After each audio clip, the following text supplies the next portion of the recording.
Hey guys, welcome back to Contest Prep University. I'm Joe Klemczewski with Adam Atkinson. This is going to be our last episode in this series on health quackery.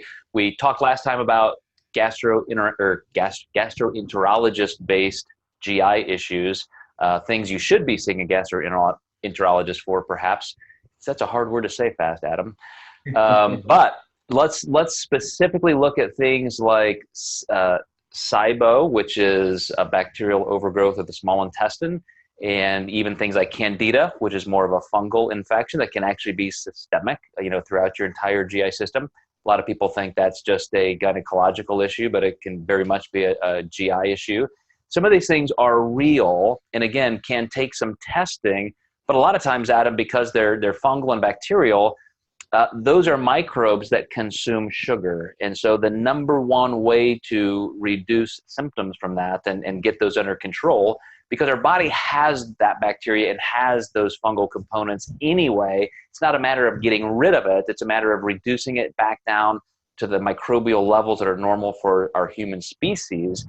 And so a lot of times it's just, eliminate sugar, reduce processed carbs, maybe even reduce carbs overall for a while. And all of a sudden you're reducing the food sources for these microbes and things improve. But any special consideration that you give to these conditions? Yeah, with that, exactly what you said, we might have to go with a higher fat diet as well, just so we're not getting as many processed carbs in there as well. So that can be a good move with SIBO, is doing higher fat, just so you can starve that bacteria of, what it wants, which is, like you said, the processed foods, the sugars, and things of that nature. I think we have seen a larger rise in these conditions with, I'll say bad, or, not being picky about what you're choosing within your macronutrients. And, I'm not saying any approach is correct, but simply simplifying your food and going with more whole foods is definitely going to be a better option here.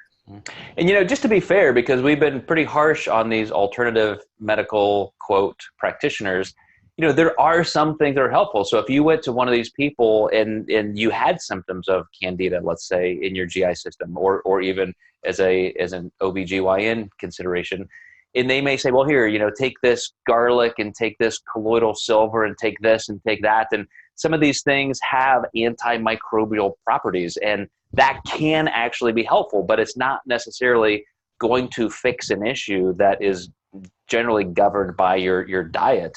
But here's where you also have to be careful. I think I have a pretty good amount of knowledge in health conditions. I've spent some time as a physical therapist. I have 2 doctorates in different health and physical science areas. And yet when somebody in my own family came home with an intractable level of diarrhea, I instantly started thinking of GI systems, this kind of thing, what's happening, what's not. So after a day or so of just getting no remedy, I said, well, we got to go to the doctor. This is not helping. And my son had salmonella, had just visited a foreign country, so that was one of my clues. And literally by the time he went through a couple courses of treatment, he was almost in sepsis and died. And now imagine if I had been one of those people saying, well, just here, take these supplements, take this, just do this, it'll be fine. Literally he would have died. And so sometimes these GI issues and other health issues, the reason we're so harsh on people who think they know medical and health and they just don't, this is your health, this is your life, this is your responsibility to make sure that you know where you're getting this advice, and to check in with your primary care physician if you think something is really serious. So I'm sure you would agree with that, Adam. I hope. Absolutely. Yeah, it's really a matter of digging. Go to a darn doctor. And I don't know how people get caught up in these practitioners to begin with.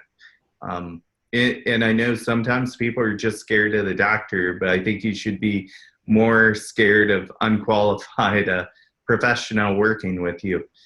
Yep. And again, like I said, not everybody has ill intent over on that camp, on that side of the spectrum, but the greatest value they could have is hopefully just educating in health, things that you probably already know. But when it comes to diagnosing or attempting to mitigate any potential disease process or condition, that's exactly why you should go to a medical doctor. So anyway, Adam, I know you and I have hit the top notes of a lot of these conditions, from metabolic to immune to GI.